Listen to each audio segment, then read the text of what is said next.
Então vamos lá? Bom, nessa segunda-feira, no dia 7 de agosto, o governo brasileiro liberou aí o real digital para apreciação, para a gente poder conhecer um pouquinho mais sobre a tecnologia que vai estar por trás dessa nova moeda que o Brasil está criando. A gente vai conversar um pouquinho mais sobre ela aqui. Eu vou falar quais são as principais vantagens de existir uma moeda, né, como real digital, e quais são as principais desvantagens também, e onde eu vejo que o governo pode sim ser fortalecido, apesar do que o Banco Central disse, né, que não tem nenhuma mudança com relação ao real físico da maneira como a gente conhece hoje. Esse físico que, na verdade, via Pix já está digital, mais ou menos. Então, eu vou explicar para vocês a diferença, né, desse real digital para o Pix em si e para a moeda corrente hoje em dia. E vou explicar quais são as vantagens mesmo, o que vai ser bom para a gente, o que pode simplificar a vida do brasileiro e o que pode dar uma complicadinha também, dependendo do que você faça da vida. Antes de mais nada, que essa Hard em Raiz vai deixar o like na confiança, porque você sabe que esse vídeo vai ser bom, já deixou o like antes mesmo do vídeo começar, lá no anúncio. Se você não é um Hard em Raiz ainda, o que eu vou pedir? Segura sua mãozinha, considere deixar o seu like e se inscrever nesse canal se o vídeo te agregar, te trouxe algum conhecimento que você ainda não tinha.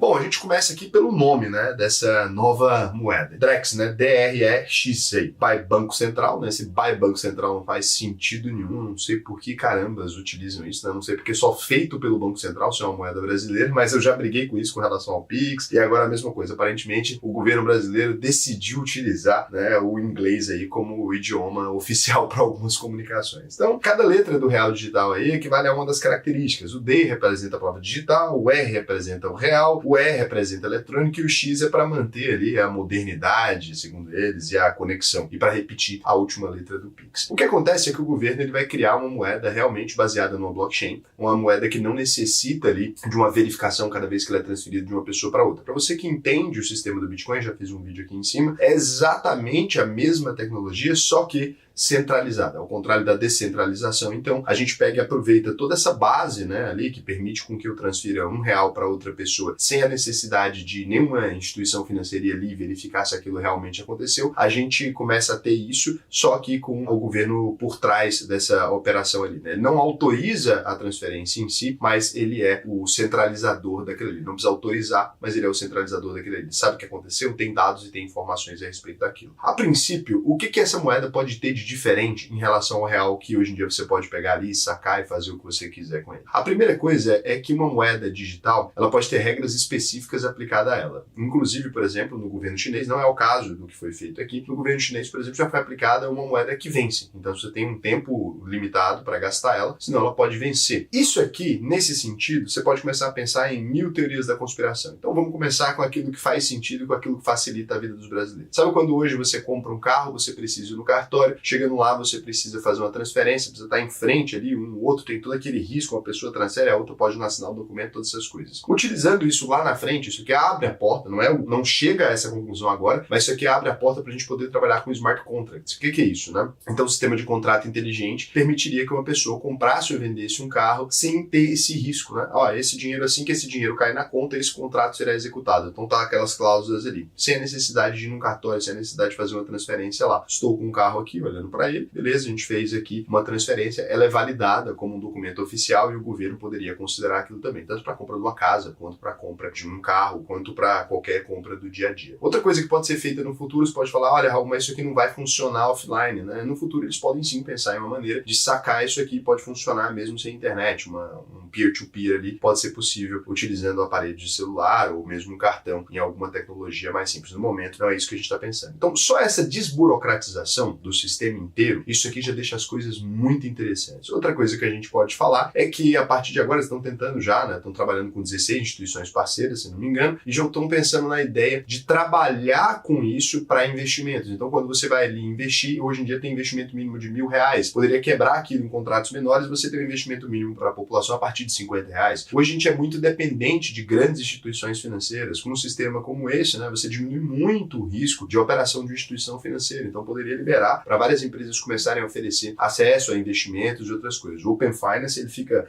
totalmente possível, né, com isso aqui. Para um pai, por exemplo, está dentro de casa ali, você poderia dar um dinheiro para o seu filho que só possa ser gasto com determinado tipo de coisa. Isso seria possível, esse tipo de controle? Sim. Dentro de uma moeda configurada da maneira correta, dentro de uma poupança, por exemplo, poderiam dar umas características características de uma moeda que não transfere para alguns tipos de estabelecimento. Então, você poderia dar um dinheiro para o seu filho que não é possível comprar álcool com ele. Você imagina que do e dura que começa a virar esse sistema de controle. Então, quando a gente fala das possibilidades de uma moeda digital, todas as possibilidades que você já viu ser aplicadas ao Bitcoin, ou mesmo aquilo que você já viu ser aplicado à rede Ethereum, né, das maneiras como aquilo funciona, e você já deve ter tido contato com isso se você acompanha aqui o canal há mais tempo, se não, eu recomendo você ver esses vídeos aqui, de NFT, a ingresso de show sendo comprado ou cancelado. Você vendeu ingresso de show, a pessoa usou um cartão falso, não seria mais possível, aquilo pode ser bloqueado. Esse dinheiro, como está centralizado do sistema do governo, poderia ser rastreado. Por exemplo, teve um golpe do Pix, foi transferido 30 vezes, independente disso, a gente sabe que dinheiro é aquele e a gente sabe onde ele foi parar nas últimas circunstâncias, né? Você imagina que se o dinheiro for digitalizado de forma completa, por exemplo, fica muito difícil para mercados ilegais, lavagem de dinheiro conseguirem operar. Se você imagina um mundo com moeda unicamente digital, e se é que isso já te ocorreu na cabeça, você consegue imaginar que se uma pessoa vai comprar uma arma ali durante um período de tráfico, se alguém está vendendo uma arma ou alguma coisa, aquilo ali seria facilmente detectável, né, com a moeda digital. Mesmo o consumo de droga, mesmo um bloqueio geolocalizado de moeda em certa região, já que aquele papel não está ali. Então, um assalto a banco deixaria de ter motivo para existir, um assalto a um posto de gasolina deixaria de ter motivo para existir, todos os assaltos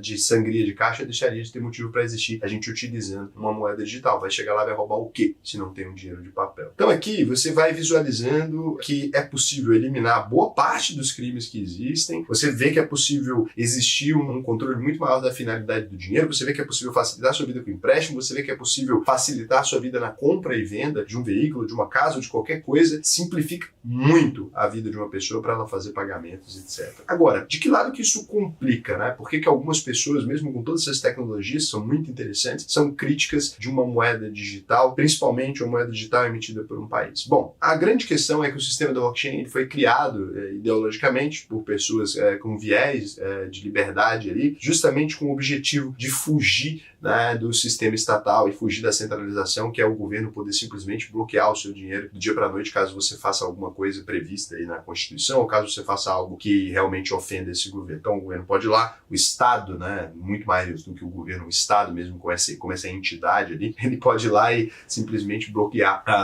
o seu dinheiro inteiro e você não consegue transferir para ninguém. Quando alguém criou a blockchain, foi um dinheiro livre disso. Então uma pessoa transfere para outra, o Estado não regula, inclusive é muito difícil coibir crimes, né, sendo cometidos com Bitcoin. Não que seja inovação a existência dos crimes ali, né? O Bitcoin não criou o crime, já existia tráfico de armas, já existia tráfico de droga, etc. Mas o Bitcoin é uma moeda, sim, muito utilizada para isso. Eu sou um entusiasta, eu gosto do Bitcoin, tenho o Bitcoin em carteira, mas a gente não pode negar a realidade. Quando a gente olha para uma moeda dessa, então, ela é a antítese de tudo aquilo, ela é o contrário, o exato oposto de uma moeda livre, não é uma moeda excessivamente controlada. Todas as coisas que a gente falou que você pode utilizar também podem ser utilizadas agora como mecanismo de Estado para fazer a lei ser cumprida, né? A sonegação de impostos, por exemplo, seria muito difícil com a moeda de transferência de um para o outro.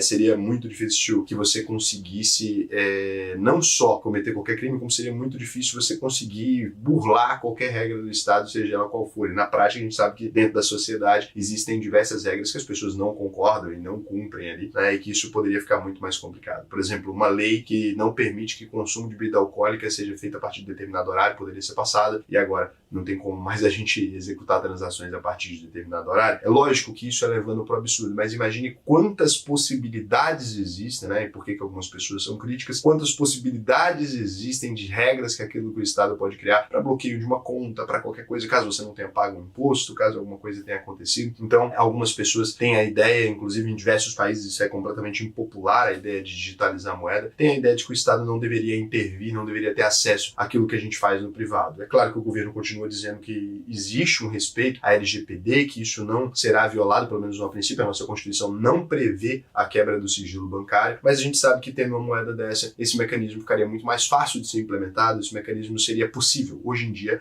o governo brasileiro não consegue controlar a moeda que ele mesmo emite, é por isso que tem essa moeda sendo utilizada na compra de droga, é por isso que existe essa moeda sendo utilizada no tráfico de arma, é por isso que existe essa moeda sendo utilizada na prostituição, é por isso que existe essa moeda sendo utilizada em qualquer outro mecanismo, né? E que aí com um sistema desse passaria a ficar um pouco mais nebuloso como que isso vai funcionar. Então a gente vai muito pensando no lado do crime, mas também existem situações ali em que, por exemplo, nem sempre, né, o Estado ele está realmente a favor da democracia ou a favor da liberdade. Pode acontecer, não é que aconteceu agora, mas já aconteceu na história do Brasil, um estado de cerceamento de liberdades. Então ali pode acontecer de vir um político político ali diferente, que chega numa conclusão de que uma coisa não deveria acontecer e começa a perseguir pessoas específicas. Se isso começa a acontecer com um controle desse da moeda, essa pessoa teria inclusive uma dificuldade de fugir desse país, né? Ela teria uma dificuldade muito grande de comprar ou de consumir dentro do ambiente desse. Então, é lógico, existe essa visão otimista, né? Essa visão muito mais positiva acerca daquilo que dá para fazer com a moeda digital. Eu acho que a gente tem que olhar para esse lado, né? Tem que olhar para tudo aquilo que hoje em dia o Brasil gasta muito em burocracia, gasta muito para executar a cobrança dos impostos da maneira correta, mas a gente também precisa, antes de implementar uma moeda dessa, definir quais são os limites claros, né, do Estado ali constitucionalmente, para que a gente não chegue num lugar uma vez e se surpreenda com quanto poder a gente deu ali para o Estado poder controlar a nossa vida e etc. Então eu entendo os dois lados da crítica aí. Eu acho que no geral o saldo é positivo, principalmente num país igual ao nosso. O Brasil é um dos países que mais utiliza tecnologia na economia, né? A gente tem cartão de crédito, tem tudo, Pix e tal. Isso não é comum em outros países. Por exemplo, eu estou aqui na Itália agora, não é possível fazer uma transferência via Pix, não existe esse mecanismo, né? Imagina que coisa doida. Então o Brasil é muito mais à frente nisso, e mais um passo que a gente está dando para frente, né? Numa moeda digital, numa moeda que vai permitir a tokenização, numa moeda que vai permitir investimentos, uma moeda que vai permitir que o cidadão médio acesse um nível de tecnologia muito interessante no consumo, mas também que permite um controle estatal muito maior. Aí fica aí, eu queria a sua opinião, né? Se você acha que isso é mais positivo, se você acha que é mais negativo.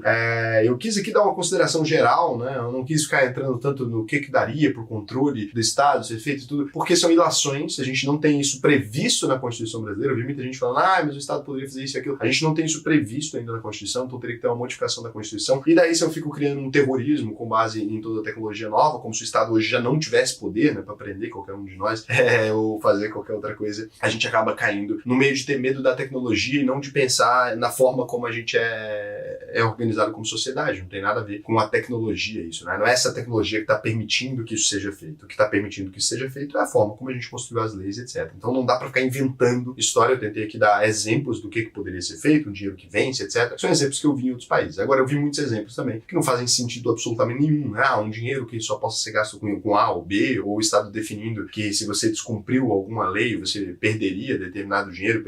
Não tem mecanismo legal para isso no Brasil ainda, e também não tem como a gente encontrar exemplos disso na realidade. Agora, o que dá para você fazer antes desse movimento é entender que algumas instituições elas vão se beneficiar muito disso, principalmente empresas de tecnologia hoje, não só no Brasil como lá fora. Diversas empresas de tecnologia elas vão lucrar com esse movimento. Aqui no Brasil a gente tem empresas que estão prontas para esse novo momento da economia, mais do que prontas, né? Estão ali, elas estavam aguardando ansiosamente por isso. Empresas do setor não só de tecnologia, como do setor de software, etc. Pode fazer sentido investir nessas empresas. O que eu digo sempre para vocês é todo movimento que a gente faz de grande transformação, e a gente está passando por um momento de grande transformação agora no Brasil, ele abre uma possibilidade também para você ganhar muito dinheiro. Se você quiser aprender a identificar essas oportunidades, né, e a investir nisso antes desse movimento todo que está acontecendo acontecer de uma vez, o que eu te recomendo é você acessar alvp.com.br, fazer sua análise de perfil. Aqui você vai me responder algumas perguntas sobre hoje, como é que está a sua situação financeira, vai me responder algumas perguntas também sobre você e seus objetivos, e se a gente conseguir te ajudar, vai ser um prazer fazer você alcançar esses objetivos. Quem sabe você tem um objetivo de viver de renda, ou viver viajando, ou não, eu sou muito mais pé no chão, quero cuidar da minha família, uma coisa aqui, eu quero me organizar, ter uma aposentadoria consolidada. O objetivo financeiro é só o primeiro passo para a gente entender o que dá para fazer com a sua vida financeira. Se for esse o seu caso, você quiser se expandir mais, aprender a investir de verdade, o que eu vou te recomendar é ir lá preencher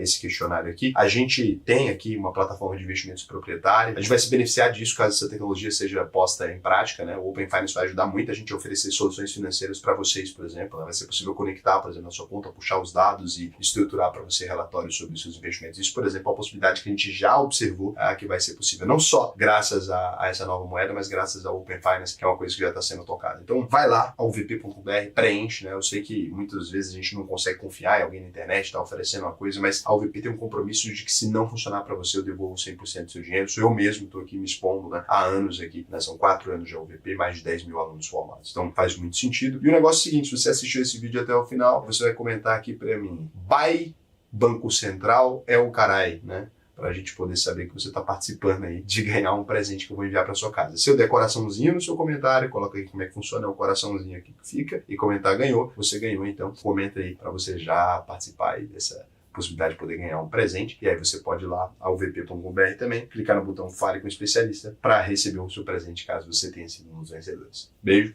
até o próximo vídeo.